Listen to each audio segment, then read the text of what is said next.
नमस्कार, आप देख रहे हैं बस्ती का दंगल। बस्ती के दंगल में आप सभी लोगों का स्वागत है। आप सभी लोगों से निवेदन है कि इस वीडियोस को लाइक करिएगा, सब्सक्राइब करिएगा और बस्ती के प्रत्येक ग्रुपों में आप इसको शेयर करिएगा, देश भर के लोगों तक के शेयर करिएगा। हम आज बस्ती के दंगल में बात करेंगे चुनावी समर का। चुनावी समर के बीच में बस्ती में लोकसभा चुनाव का सीधा हाल और एक विश्लेषण आप लोगों के बीच में सीधे लेकर के आना चाहते हैं। बस्ती एक पौराणिक स्थल है। बस्ती गुरु वशिष्ठ की धरती है। बस्ती में भगवान राम के लिए पुत्रेष्टि का यज्ञ होता है। बस्ती की छावनी में आज़ादी के दौरान तमाम लोगों को सूलियों पर चढ़ा दिया जाता है। बस्ती में बड़े साहित्यकार आचार्य रामचंद्र शुक्ल का जन्म स्थान है। बस्ती के इतने पौराणिक धरोहरों और तमाम बस्ती के मूर्धन्य विद्वानों से हरी भरी ये बस्ती आज कुछ उजाड़ सी लगती है। और किसी शायर ने, किसी कवि ने कहा था, बस्ती को बस्ती कहूँ तो काको कहो उजाड़। इतने वर्षों के बाद भी बस्ती का अपभ्रंश किया गया, वशिष्ठी से बस्ती हो गई और आज तक वशिष्ठ नगर के लिए कोई भी जनप्रतिनिधि बोलने के लिए तैयार नहीं हुआ। लोग आए, अपनी राजनीतिक महत्वाकांक्षा देखी, लेकिन बस्ती को बस्ती ही के रूप में देश दुनिया में जाना जाने लगा। बस्ती जाते के लोग जाते हैं देश और दुनिया के विभिन्न हिस्सों में, तो किसी बस्ती और किसी मोहल्ले को लोग समझते हैं, उनको बताना पड़ता है कि अयोध्या और गोरखपुर के बीच में एक जिला है बस्ती। बस्ती से कट करके संत कबीर नगर, बस्ती से कट करके कपिल वस्तु, लेकिन बस्ती इतनी विरासत को समेटे, जहाँ कबीर ने समाधि ली, जहाँ गौतम बुद्ध ने जन्म लिया, इतनी बड़ी पौराणिक, धार्मिक और साहित्यकारों की धरती होने के बावजूद भी बस्ती अपने वजूद को तरस रही है। वहाँ पे घमासान बस्ती के दंगल में अब की लोकसभा के चुनाव में फिर बस्ती के भाग्य विधाताओं का चयन किया जाना है और लड़ाई कुछ दिलचस्प मोड़ पे आ गई है। और दिलचस्प मोड़ बस्ती की अगर बात करें तो बस्ती की 5 विधानसभाओं पे इस समय 4 विधानसभाओं पे विपक्ष का कब्जा है। और बस्ती में भारतीय जनता पार्टी अपने पुराने सांसद हरीश द्विवेदी पे दांव खेली है। तीसरी बार उनको पुनः टिकट दिया है। उसके उलट इंडिया गठबंधन ने राम प्रसाद चौधरी, जो कभी मंत्री रहे, उनके पुत्र आज विधायक हैं और वो भी कई बार विधायक रह चुके हैं, उनको टिकट देकर के जनता के बीच में बस्ती के भाग्य विधाता का चयन करने के लिए इंडिया गठबंधन ने प्रत्याशी के रूप में दिया है। और वहीं कुछ एक अलग और उलट चमत्कार करते हुए भारतीय जनता पार्टी के कभी जिलाध्यक्ष रहे, संघ से जुड़े रहे, मजबूत स्तंभ के रूप में भारतीय जनता पार्टी को 2014 में चुनाव लड़ा करके जितवाने वाले जिलाध्यक्ष के रूप में हरीश द्विवेदी को सांसद बनाने में महत्वपूर्ण भूमिका निभाने वाले दयाशंकर मिश्रा को बहुजन समाज पार्टी ने हाथी चुनाव निशान से चुनाव में उतार दिया है। ऐसे में मामला त्रिकोणीय हो गया है और जिस लड़ाई को आसानी से राम के नाम पे जीते जाने का एक हवा पिछली 2 बार से मोदी के नाम पे चुनाव जीतने का दंभ भरने वाले तीसरी बार भी बस्ती से भारतीय जनता पार्टी का कमल खिलाने का दावा करने वाले हरीश द्विवेदी की मुश्किलें बढ़ती दिख रही हैं। चूंकि इसके पहले इतने वर्षों से काम कर रहे दयाशंकर मिश्रा, जो कभी भारतीय जनता पार्टी के लिए काम कर रहे हैं, उनके व्यक्तिगत संबंध भी बहुत अच्छे हैं और बहुत सारे ऐसे लोग हैं जो 2 बार से सांसद रहे हरीश द्विवेदी से खासे नाराज हैं। तो जो लोग नाराज हैं उनको एक विकल्प दयाशंकर मिश्रा दिख रहे हैं।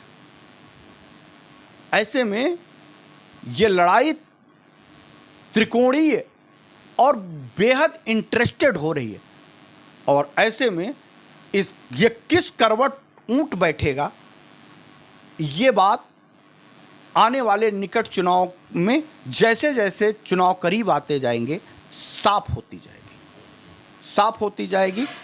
इस बीच एक बड़ी चर्चा पूर्व के कैबिनेट मंत्री राजकिशोर सिंह की एक तस्वीर सांसद हरीश द्विवेदी के साथ वायरल हो रही है, और सांसद चुनाव जीतने के लिए वो सभी समीकरण लगाने में लगे हैं। लोग तो यहां तक कहते थे कि पूर्व के कैबिनेट मंत्री लगातार भारतीय जनता पार्टी ज्वाइन करने के लिए प्रयासरत थे, लेकिन बीच में कहीं ना कहीं बस्ती की बड़ी सियासतदानों के लोग पूर्व कैबिनेट मिनिस्टर को भारतीय जनता पार्टी में ज्वाइन ना होने पाए, इसके लिए पूरी दमखम लगा रही थी। अब इशारे काफी हैं, लेकिन परिस्थितियां क्या ना कराएं।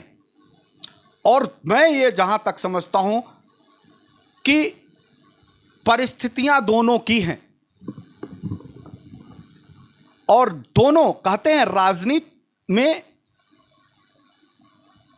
अपनों की छाती पे पैर रख करके आगे बढ़ना ही राजनीति कहती है। और अगर राजकिशोर सिंह भारतीय जनता पार्टी की मदद करते दिखाई देंगे, आएंगे, तो हर्रैया में अजय सिंह का क्या होगा, यह बात एक अच्छा प्रश्न है। फिर अजय सिंह आने वाले निकट भविष्य चुनाव में कौन सी परिस्थितियां निर्मित करेंगे, क्योंकि वो अभी स्थानीय विधायक हैं और भारतीय जनता पार्टी में हैं, इकलौते भारतीय जनता पार्टी में। और चूंकि परंपरागत सीट रही है राजकिशोर सिंह की हर्रैया, ऐसे में भारतीय जनता पार्टी में जब ज्वाइन होंगे या भारतीय जनता पार्टी के जब पक्ष में जाएंगे, तो ये बात देखना दिलचस्प होगा कि हर्रैया का समीकरण और हर्रैया की सीट आने वाले निकट लोकसभा चुनाव की वोटिंग में कौन सा महत्वपूर्ण रोल अदा करेगी। चूंकि ये राजनीति है, सब कुछ सीखा हमने ना सीखी होशियारी, तो ये राजनीति है, इतना समझ नहीं है हम लोगों के पास, लेकिन ये जो पब्लिक है ये सब जानती है और इस खेल को खेल की तरह खेलती है और इस खेल को खेल की तरह देखती है। ये भी एक खेल है जो आने वाले दिनों में बस्ती की दंगल में दिखाई देगा। अब इस सह और मात की खेल में कौन विजेता होगा, ये तो चुनाव के 4 तारीख जो 4 जून का परिणाम है उसमें मालूम होगा। लेकिन इस समय समाजवादी पार्टी से राम प्रसाद चौधरी जी, भारतीय जनता पार्टी से हरीश द्विवेदी जी और बहुजन समाज पार्टी से दयाशंकर मिश्रा जी अपने अपने तमाम दावे और तमाम चालें चल रहे हैं, और जिससे पलड़ा तीनों लोगों का भारी है। अगर हम ये बात करें, अगर हम ये मूल्यांकन करें कि 10 सालों में विकास के कार्यों की चर्चा अगर की जाए, तो इतने दिनों तक जितने भी सांसद पूरे बस्ती के कार्यकालों के दौरान के रहे हैं, विकास के रूप में, काम के रूप में हरीश द्विवेदी के कार्यों की कोई तुलना नहीं कर सकता। जितने भी सांसद आए, उन्होंने विकास के कोई कार्य आयाम सिर्फ कागजों पे दिखाए हैं, लेकिन विकास से और बाहर से पैसे ले आने का काम 10 सालों के अंतराल में निसंदेह कई योजनाओं को सांसद हरीश द्विवेदी लेकर आए हैं। उसमें ये इनकार नहीं किया जा सकता। लेकिन वहीं तमाम गुणागणित और तमाम वर्गों में महंगाई, भ्रष्टाचार और तमाम मुद्दों पे टकराव हरीश द्विवेदी के जीत की रुकावटों में रोड़ा भी डाल सकती है। लेकिन अगर कार्यों की समीक्षा की जाए तो जितने दिनों तक कोई होने के बाद सवर्ण मतदाताओं के रूप में खास तौर पे मैं बात करूं तो बात जाती है हर्रैया विधानसभा पे। एक ऐसा समय था कि तमाम दलों से निकल कर के लोग मोदी की हवा में स्वीकार करते हुए भारतीय जनता पार्टी का दामन थाम चुके थे, और भारतीय जनता पार्टी के दामन थामने के बाद लगातार अपनी सेवाएं भारतीय जनता पार्टी में अपनी उपस्थिति दर्ज कराने के लिए दे रहे थे। ऐसे में हम हर्रैया से निकलते हैं तो हर्रैया में चुनाव जब विधानसभाओं का था तो वहां पर राजकिशोर सिंह और अब वर्तमान के विधायक अजय सिंह में कांटे की टक्कर हुआ करती थी, और उसी में भारतीय जनता पार्टी से टिकट ना पाने के बाद त्र्यंबक पाठक समाजवादी पार्टी से चुनाव लड़ने आ गए। और वहां पे चूंकि सवर्णों में खासतौर पर ब्राह्मण मतदाताओं की संख्या बहुत अच्छी थी और ब्राह्मणों के बीच में भी त्र्यंबक पाठक का एक बड़ा नाम था, और उस समय चूंकि भारतीय जनता पार्टी ने त्र्यंबक पाठक को टिकट ना देकर अजय सिंह को टिकट दिलवा दिया गया, जिसके कारण त्र्यंबक पाठक का पूरा टीम, यहाँ तक कि ब्राह्मण मतदाता भी लगभग नाराज से दिखे। और ऐसी परिस्थिति में त्र्यंबक पाठक समाजवादी पार्टी से चुनाव लड़ने चले जाते हैं। हालांकि वो चुनाव हार जाते हैं, लेकिन आज भी वो समाजवादी पार्टी में ही अपनी उपस्थिति दर्ज करा रहे हैं। ऐसे में एक बार पुनः होता है कि भारतीय जनता पार्टी से कभी जिला अध्यक्ष रहे दयाशंकर मिश्रा, जो हर्रैया विधानसभा से ही आते हैं और ब्राह्मणों का अच्छा खासा वोट बैंक है जहां तक हर्रैया की बात करें, और भारतीय जनता पार्टी हमेशा हर्रैया की तरफ से ही चुनाव जीतती हुई आती है, जो लोकसभा की बात हो, क्योंकि ब्राह्मण मतदाताओं के ऊपर भारतीय जनता पार्टी का बस्ती का समीकरण टिका होता है। ऐसे में उस समय त्र्यंबक पाठक को भारतीय जनता पार्टी से टिकट ना मिलने के कारण समाजवादी पार्टी में बतौर प्रत्याशी हो जाते हैं और आज भी समाजवादी पार्टी के साथ काम कर रहे हैं। और ऐसे में अचानक दयाशंकर मिश्रा, जिसने अपनी बड़ी सेवाएं पूरा जीवन भारतीय जनता पार्टी में गुजारे थे और ब्राह्मणों के सभी, हालांकि ब्राह्मण ही ना कहें सभी वर्गों में दयाशंकर मिश्रा भी काफ़ी लोकप्रिय हैं, और बहुजन समाजवादी पार्टी की हाथी निशान से चुनाव की प्रत्याशिता करने बस्ती की लोकसभा सीट से आ गए। अब ये लड़ाई त्रिकोणीय और बहुत दिलचस्प हो गई, चूंकि 2 लाख से ज्यादा खांटी मतदाता बहुजन समाज पार्टी के, जो मायावती के खांटी वोटर हैं, वो हाथी निशान के साथ श्री गणेश करने जा रहे हैं, और ब्राह्मणों का एक बड़ा वर्ग हाथी नहीं गणेश है की परिकल्पना करता हुआ भारतीय जनता पार्टी को कड़ी चुनौती दे रहा है। सदर विधानसभा में भी ब्राह्मणों की अच्छी तादाद मानी जाती है, लेकिन वहां पे भी समाजवादी पार्टी के महेंद्र यादव समाजवादी पार्टी से विधायक के प्रत्याशी हैं, विधायक हैं, सॉरी। ऐसे में नगर पालिका जो चुनाव था, उस नगर पालिका के चुनाव में भारतीय जनता पार्टी को करारी शिकस्त मिलती है, और उसके भी कारक भारतीय जनता पार्टी में कभी सांसद के बेहद करीबी रहे सैनिक निशान चुनाव पे निर्दल चुनाव लड़ने वाले आशीष शुक्ल जैसे पार्टी के खांटी लोग भी नाराज थे। आज भी वो शांत बैठे हैं, किसी दल की मदद कर नहीं रहे। तो निर्दल प्रत्याशी में भारतीय जनता पार्टी को करारी शिकस्त देने में महत्वपूर्ण भूमिका अदा करे थे नगरपालिका के चुनाव में। और उस समय समाजवादी पार्टी से अंकुर वर्मा चुनाव जीत गए थे। हालांकि अब वो भारतीय जनता पार्टी में उनकी पत्नी सहित उनको सदस्यता ज्वाइन करा दी गई है। ऐसे में बस्ती जनपद में भी भारतीय जनता पार्टी के परंपरागत वोट क्या पूरी तरह से भारतीय जनता पार्टी के पक्ष में रह जाएंगे या फिर समाजवादी पार्टी और बहुजन समाज पार्टी में बंट जाएंगे।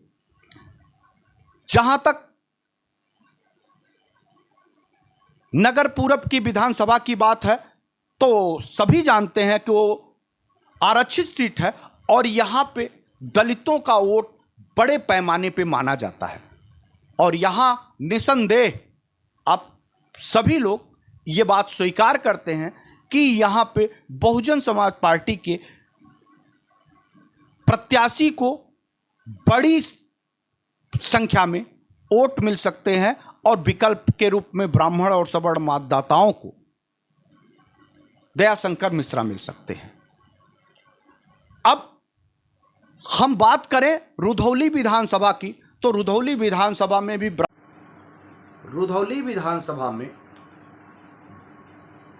बात करें तो पूर्व के चुनाव विधानसभाओं में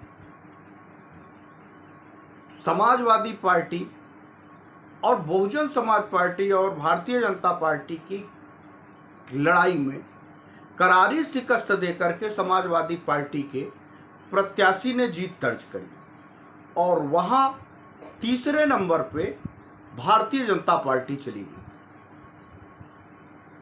रुधौली विधानसभा में भी ब्राह्मण मतदाताओं की अच्छी खासी तादाद है, लेकिन बहुजन समाज पार्टी और बैकवर्डों की भी एक अच्छी तादाद के कारण समाजवादी पार्टी वहां चुनाव जीत गई।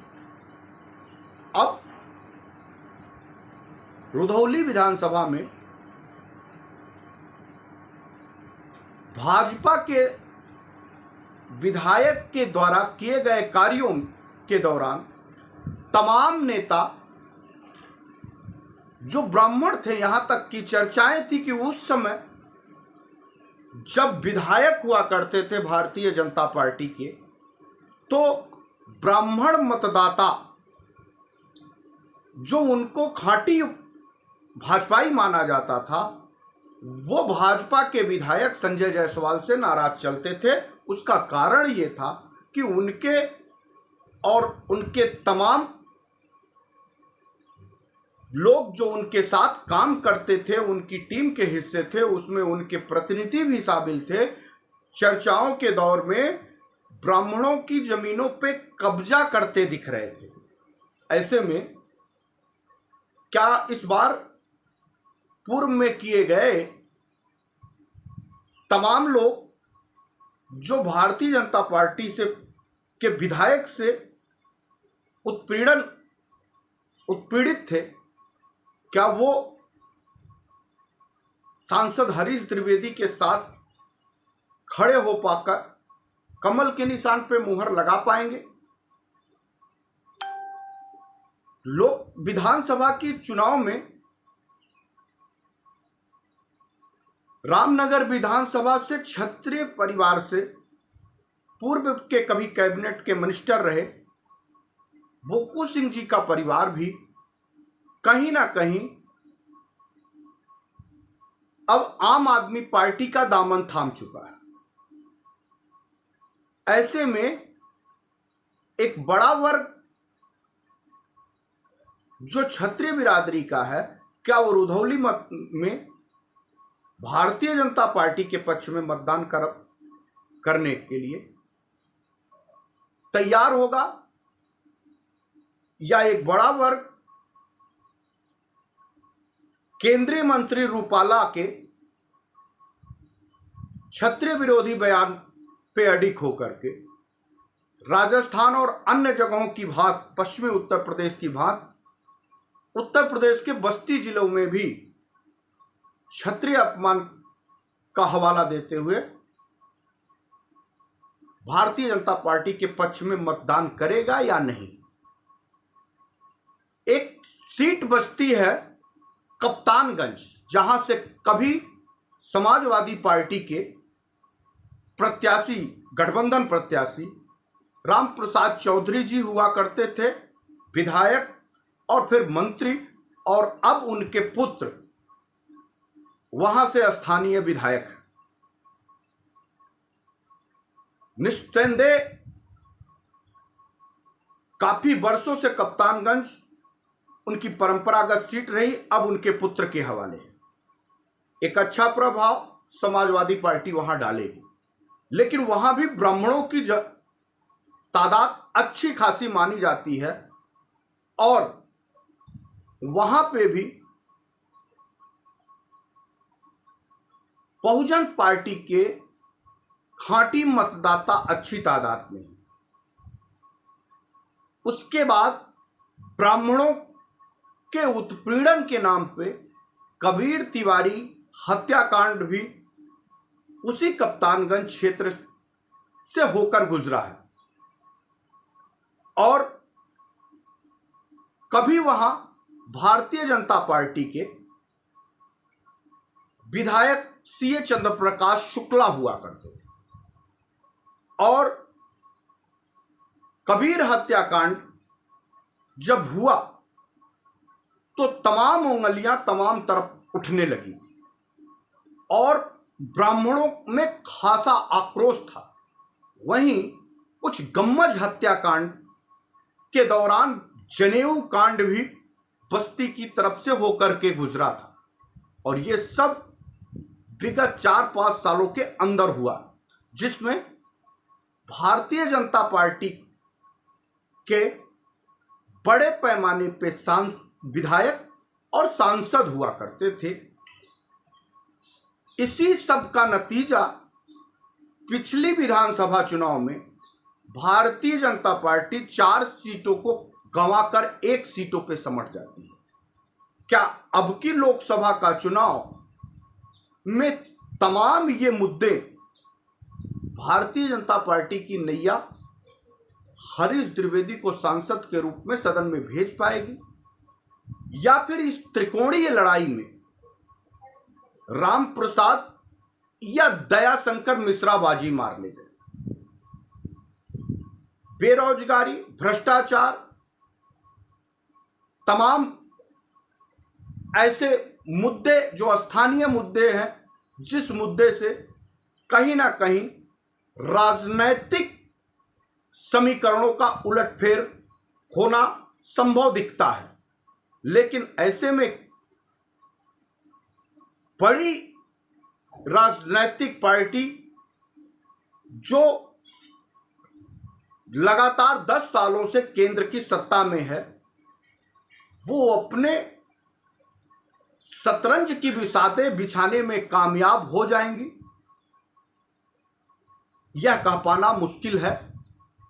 और यह भी कह पाना मुश्किल है कि इन त्रिकोणीय लड़ाई में जीत किसको मिलेगी। लेकिन एक बात तो तय है कि बस्ती की लड़ाई अब की त्रिकोणीय जड़ है और बेहद रोचक है, और जो ये मुकाबला है ये बेहद कम वोटों के अंतराल से हार जीत का है, और किसी के भी पक्ष में एक ऐसी हवा नहीं है जो एक तरफा हवा कही जा सकती है। लिहाजा अगर भारतीय जनता पार्टी के समर्थक जीत का दावा कर रहे हैं तो उससे कम दावा जीत का इंडिया गठबंधन यानी रामप्रसाद चौधरी के समर्थक नहीं कर रहे हैं, और उसके बीच में एक बड़ी लड़ाई को त्रिकोणीय लड़ाई बनाते हुए समीकरणीय लड़ाई और सहानुभूति के साथ ब्राह्मण मतदाताओं के साथ दलित मतदाताओं का एक बड़ा गठजोड़ अचानक चमत्कार करके चुनाव जीतने का भी मातदार रख सकती है। तो अब ये देखना बस्ती के दंगल में क्या होता है। दिलचस्प मोड़ पे आकर के ये बस्ती का मुकाबला खड़ा है। अब जनता अपना मतदान करेगी, राजनेताओं का अपना भविष्य तय होगा, लेकिन तमाम वो मुद्दे और विकास के एजेंटों के साथ वशिष्ठी यानी बस्ती वशिष्ठ नगर में तब्दील हो पाएगा कभी कि नहीं, इस बातों को छोड़ के आपके बीच में जा रहे हैं। आप इस बस्ती की दंगल में बने रहिए और इस चुनावी दंगल का मजा लीजिए। धन्यवाद। मैं अभय देव शुक्ल अगली वीडियोस के साथ आपके साथ हाजिर हूँ। धन्यवाद।